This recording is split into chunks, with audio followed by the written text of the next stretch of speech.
Bem-vindos ao mundo das lendas assustadoras portuguesas. Portugal é um país rico em história, cultura e tradições, mas também é lar de lendas assustadoras que têm sido passadas de geração em geração. Cada uma dessas lendas tem sua própria história intrigante e muitas vezes aterrorizante. Junte-se a nós enquanto exploramos essas lendas e descobrimos a verdade por trás delas. Prepare-se para mergulhar no mundo das lendas portuguesas e descobrir o que se esconde nas sombras da história. 1. A lenda da Moura Encantada. A lenda da Moura Encantada é uma das histórias mais conhecidas de Portugal e conta a história de uma bela mulher, Moura, que foi amaldiçoada e enfeitiçada e agora vive em uma caverna esperando por um homem corajoso o suficiente para quebrar a maldição e libertá-la. Segundo a lenda, a Moura era uma princesa de beleza incomparável que vivia em um castelo na Serra de Sintra. Ela era muito cobiçada pelos homens da região e por isso tinha muitos pretendentes. No entanto, ela se apaixonou por um jovem cristão, o que enfureceu seu pai e seus irmãos. Eles ficaram furiosos com a escolha da princesa e decidiram sequestrar o rapaz para impedi-lo de se casar com a princesa. A princesa ficou arrasada com a perda do seu amado e passou a viver trancada no seu quarto, sem comer nem beber. O pai e os irmãos tentaram fazê-la mudar de ideias e escolher um pretendente mais adequado, mas ela se recusou e acabou sendo amaldiçoada por uma feiticeira. A maldição transformou a princesa em uma moura encantada e ela foi levada para uma caverna nas montanhas, onde ficaria presa para sempre, a menos que um homem corajoso a libertasse. Disse que ela é vista em locais isolados, como nas montanhas ou em grutas, onde espera por seu libertador. A lenda afirma que quando um homem corajoso aparece e liberta a Moura, ela lhe concede grandes riquezas e benções. No entanto, a lenda adverte que se ele não se comportar corretamente ou se tentar trair a Moura, ele será amaldiçoado e sofrerá as consequências. Segundo, a lenda do fantasma de Dona Inês de Castro. A lenda do fantasma de Dona Inês de Castro é uma das mais famosas histórias do folclore português. A história remonta ao século XIV, quando Dona Inês, uma nobre espanhola, casou-se com o príncipe herdeiro de Portugal, Dom Pedro, e se tornou sua amante. O relacionamento deles foi muito mal visto pelo rei Afonso IV, pai de Dom Pedro, que considerou Dona Inês uma ameaça ao trono português. Em 1355, o rei ordenou o assassinato de Dona Inês, o que deixou Dom Pedro devastado e sedento por vingança. Dom Pedro reuniu um exército e enfrentou seu próprio pai em uma guerra civil que durou anos. Quando finalmente assumiu o trono, ele exumou o corpo de Dona Inês e ordenou que fosse coroada rainha em um ato simbólico de amor e respeito por ela. Segundo a lenda, o fantasma de Dona Inês ainda percorre o Palácio de Queluz, onde ela passou muito tempo com Dom Pedro. Diz que ela aparece como um espírito triste e pálido, vagando pelos corredores e jardins do palácio. Há muitas versões da lenda, mas em geral todas concordam que o fantasma de Dona Inês é um espírito solitário e melancólico, que ainda lamenta sua morte prematura.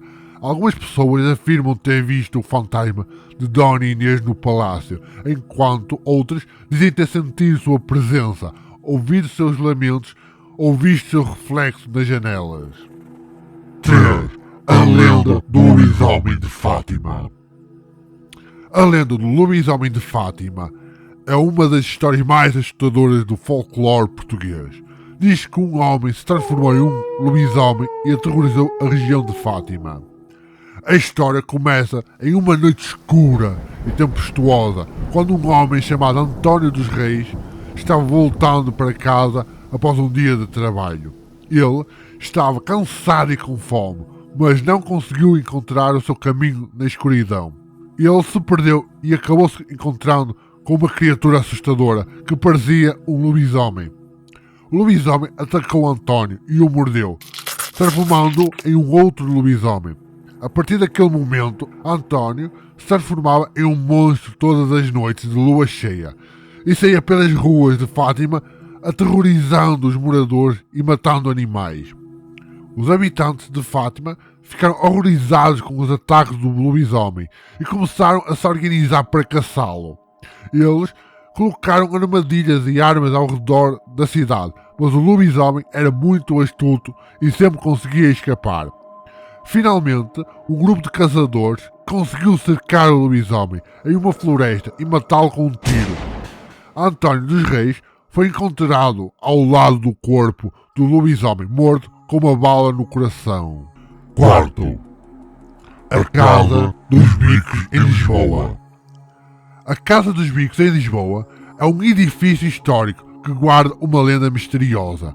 Diz que a casa foi construída no século XVI por um rico comerciante de diamantes, chamado Brás de Albuquerque, que era conhecido por sua avareza e crueldade. Segundo a lenda, Brás de Albuquerque guardava seus diamantes em um cofre secreto na casa e mantinha um segredo ainda mais sinistro. Ele mantinha uma filha ilegítima trancada em um dos quartos, mantendo-a escondida da sociedade. Diz-se que a filha de Brás de Albuquerque, uma jovem bonita e inteligente, ficou louca devido ao isolamento e ao tratamento cruel do pai. Ela passava horas olhando para o mar, através das pequenas janelas da casa, sonhando com a liberdade e o amor. Um dia, um jovem marinheiro se aproximou da casa e viu a filha de Brás de Albuquerque. Ele se apaixonou por ela à primeira vista e decidiu resgatá-la do cativeiro. Ele esperou até que o comerciante saísse da casa e então subiu até o quarto onde a jovem estava trancada. Ele abriu a janela e ofereceu à jovem um colar de pérolas como prova do seu amor. A jovem aceitou o presente e pulou pela janela, escapando da Casa dos Bicos e correndo para os braços do marinheiro. Diz que Brás de Albuquerque ficou tão furioso com a fuga da filha que perseguiu o casal, mas acabou-se afogando no mar. A Casa dos Bicos passou a ser conhecida como um lugar amaldiçoado, onde fantasmas e espíritos malignos habitam. Hoje em dia, a Casa dos Bicos é um edifício histórico que abriga uma biblioteca e uma galeria de arte, mas a lenda continua a ser contada como um testemunho das paixões e dos segredos que permeiam a história de Lisboa. Quinta, Lenda do Galo de Barcelos. A lenda do Galo de Barcelos é uma das lendas mais famosas e populares de Portugal. A história começa em uma pequena aldeia no norte do país, na cidade de Barcelos. Diz a lenda que no século XIV um peregrino galego estava passando por Barcelos quando foi acusado de roubar objetos de valor. Apesar de alegar sua inocência, o homem foi condenado à morte. Antes de ser executado, o peregrino pediu para ser levado até ao juiz que havia condenado ele. Ao fim de provar sua inocência, o juiz, que estava jantando naquele momento, recusou-se a ouvir o homem, dizendo que ele estava ocupado demais. O peregrino, desesperado, apontou para um galo que estava assado na mesa do juiz e exclamou: "É tão certo eu estar inocente quanto este galo cantar quando for enforcado." O juiz, desdenhando do pedido do homem, mandou levá-lo para a forca. No momento em que o peregrino estava para ser enforcado, o galo assado pulou da mesa do juiz e começou a cantar. Impressionado com o milagre, o juiz correu para a forca e encontrou o peregrino salvo pela corda que milagrosamente se rompeu. O juiz, arrependido, libertou o peregrino e ordenou que o galo fosse solto. O galo tornou-se um símbolo da cidade de Barcelos e de Portugal. Hoje em dia é possível encontrar o galo de Barcelos em diversas formas de artesanato, com pratos, azulejos, esculturas e souvenirs. Esperamos que tenha gostado desta viagem pelo mundo das lendas assustadoras portuguesas. A história de cada uma dessas lendas é um testemunho da rica cultura e folclore que existe em Portugal. Elas nos levam a refletir sobre as tradições e a história deste país e nos fazem lembrar que muitas vezes o passado está mais presente do que pensamos. Se gostou deste vídeo, não se esqueça de dar um like e compartilhar com os seus amigos. E não perca a oportunidade de visitar estes lugares e mergulhar ainda mais fundo nas histórias dessas lendas. E até à próxima!